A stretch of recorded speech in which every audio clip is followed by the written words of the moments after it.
Lakwatsirang babae. Kapag lakwatsira ka talaga, wala ka talagang pipiliin na oras.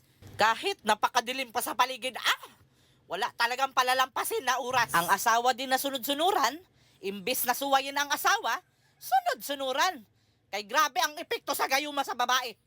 Kaya kahit walang tulog ang lalaki, sunod-sunuran sa asawa. Iba talaga ang gayuma sa babae. Kay kung hindi yan nagayuma si Ricardo, maniwala ako na susunod yan sa babae. Kay ginayuma man, kaya kahit anong gawin sa babae, susunod-sunod. Kahit naapektuhan na yung mga bata sa pinagagawa sa asawa. Yung mga bata halata na inaantok, nahihirapan. Tignan mo kahit ang aso sa kalye matakot kay Dorinel. Kay nararamdaman sa aso na mapapahamak sa paglalapit sa babae. Yung mga bata, mapapansin mo, nahihirapan sila sa nanay nila. Nagsasapir. Dahil lakwatsira ang nanay nila, madamay sila sa kagalaan sa nanay.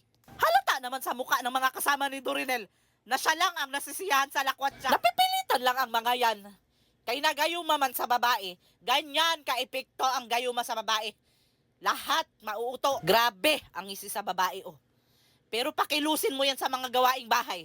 Nakasimangot. Pero sa lakwatsa, grabe ang bungis-ngis sa luka. Napakasaya ninyo sa lakwatsa. Pero yung mga iniwan ninyo sa bahay, hindi ninyo naisip. Kayo lang